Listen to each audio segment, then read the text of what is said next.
नमस्कार, मैं हूं रमेश भट्ट। आप देख रहे हैं देवभूमि डायलॉग और मैं आपको बताने जा रहा हूं कैसा रहा आम बजट, बहुत ही सरल तरीके से।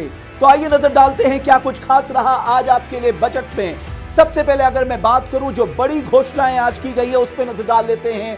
3 साल में सरकार 60 लाख नई नौकरियां लेकर आएगी मार्केट में। 1 साल में 80 लाख सस्ते आवास देगी। कर्मचारी एनपीएस यानी न्यू पेंशन स्कीम में 14% तक अंशदान दे सकेंगे, जबकि पहले यह 10% था। उधर रक्षा क्षेत्र में 68% खरीदारी घरेलू मार्केट से करनी होगी, पहले यह 58% थी। यह एक महत्वपूर्ण कदम है सेल्फ रिलायंस यानी आत्मनिर्भर बनाने का रक्षा क्षेत्र को। अगर उसके नीचे की हम बात करें, 400 नई वंदे भारत ट्रेनें चलाई जाएंगी। इस बजट में ये बड़ी घोषणाएं की गई है। आगे अगर हम देखें जो नई पहल की गई है, मसलन डिजिटल इंडिया के माध्यम से कि डिजिटल करेंसी शुरू की जाएगी, 5G सेवाएं शुरू होंगी। पोस्ट ऑफिस एक बहुत महत्वपूर्ण पहल है ये। पोस्ट ऑफिस में नेट बैंकिंग सुविधा होगी, ई पासपोर्ट जारी होंगे और साथ ही साथ सेस की जगह एक नया कानून सरकार लेकर आएगी। आगे अगर हम देखें किसानों के लिए क्या बड़ी सौगात इस बजट में आई हैं। 2.37 लाख करोड़ की एमएसपी यानी न्यूनतम समर्थन मूल्य सीधे सरकार किसान के खाते में डालेगी। ये एक अच्छी पहल है गंगा तट पर, क्योंकि हमारे देश में जो सबसे बड़ा रिवर बेसिन है वो है गंगा रिवर बेसिन। और हमारे लिए बड़े सौभाग्य की बात है कि मां गंगा हमारे उत्तराखंड के गंगोत्री से निकलते हुए गंगा सागर में जाती है। तो 5 किलोमीटर के उसके दायरे में जो है वहां जैविक खेती की जाएगी।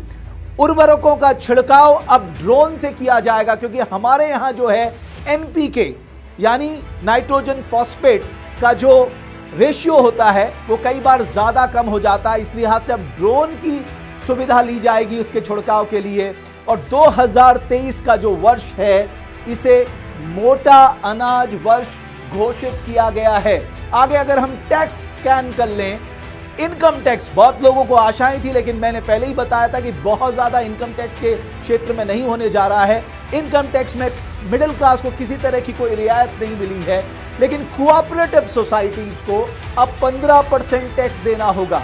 इधर कॉर्पोरेट टैक्स को कॉम्पिटिटिव बनाने के लिए विकसित देशों की तर्ज पे सरकार ने अब उसे और घटाकर 15% कर दिया है। यह अपने आप में एक बड़ा कदम है ताकि ज्यादा निवेश आए। अगर निवेश आएगा तो इकोनॉमी ग्रो करेगी, इकोनॉमी ग्रो करेगी तो नौकरियां मार्केट में आएंगी।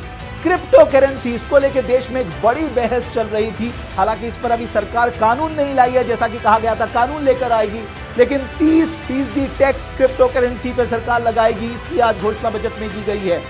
दिव्यांगों के माता पिता को टैक्स में छूट दी गई है।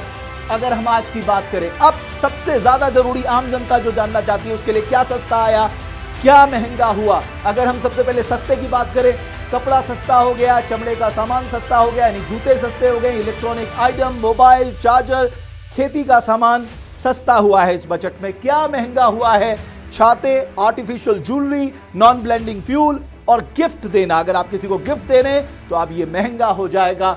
तो ये एक तरह का बजट का मैंने दृष्टिकोण आपके सामने रखा कि आज बजट में क्या कुछ खास आया। जाहिर है देवभूमि डायलॉग की यह पहल आपको पसंद आई होगी। आप बने रहिए देवभूमि डायलॉग के साथ। अगर आप हमारी इस खबर को फेसबुक पे देख रहे हैं तो पेज को फॉलो करें और अगर यूट्यूब पे देख रहे हैं तो चैनल को सब्सक्राइब जरूर करें।